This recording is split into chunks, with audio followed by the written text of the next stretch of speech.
What's going on, guys? Blake Hawthorn, it's his turf. In tonight's video, I'm going to show you why making business personal is the best and worst thing you can do.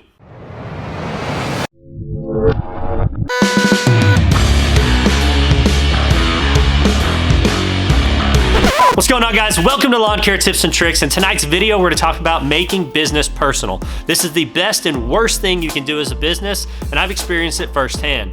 In my business, what I've seen with making business personal is it's the best thing when creating customer relations. So that's what a customer is looking for, is to have that personal relationship with you that you can really start to grow and they invest in you and not just your company. So that's the great thing about growing and expanding a company, especially a small business when you're the face of it, is that you are making those personal connections with your clients and it is helping you grow and expand your business. Now, on the flip side of this, it is absolutely the worst thing you can do for your business as well. Beyond the customer relations, there's other things that we tend to do as business owners, especially small businesses, where we take things personal. And this will hinder us from being able to make the next step in growth of our company. I'm gonna take my own business, I'm gonna examine it, for instance.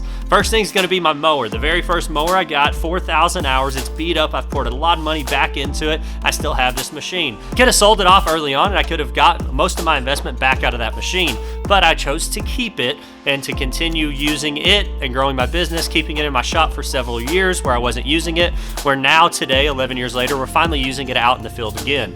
So that's one instant where if I could have sold that out, got that capital back into my business, I think it would have helped me, but it was personal. It was kind of like this, prized possession, chose to hold on to it.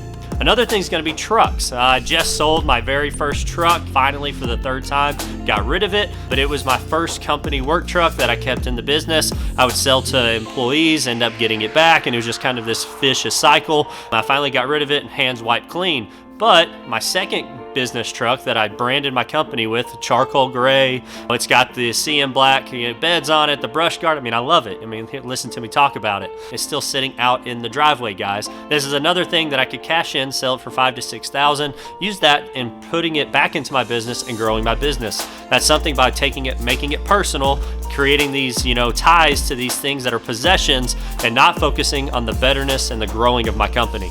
This happens in all areas. It's not just trucks or mowers. Same thing, my trailer, I had my first trailer. I can look at a lot of different things in my business that are like this. Next to truck and equipment, the next thing that you don't want to go personal is going to be a relationship with your employees and coworkers. So anytime you're dealing with employees or coworkers, you're gonna have to be able to draw a fine line in the sand and say, this is business, this is personal. So there's certain times when we've got to be focused on the business. There's certain times when we can goof off, have a good time, and be buddies. And I think that the sooner that you can draw the line there and just let everybody kind of know the role and when you need to be taken serious, when we need to get things done, that's just going to help you not only in your day-to-day productivity, but also in your overall morale of your company.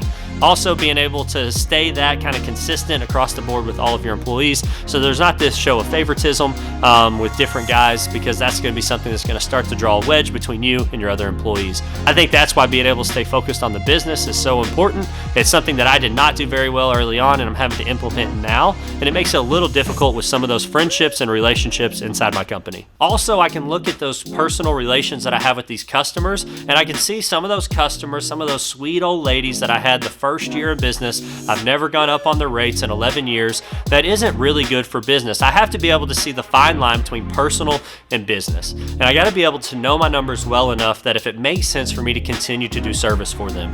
And guys, I've built that relationship with them. It honestly wouldn't hurt my business if I could just go to them and say, hey, I'm going to have to go up $10 a service or whatever it may be, and to get them in the price point where I'm making money.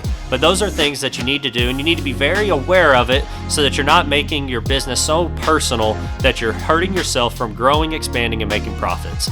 So guys, I hope that you'll kind of look at some of the things that you're holding on to, some of the customer relations that you haven't gone up on your rates, or you're treat them differently.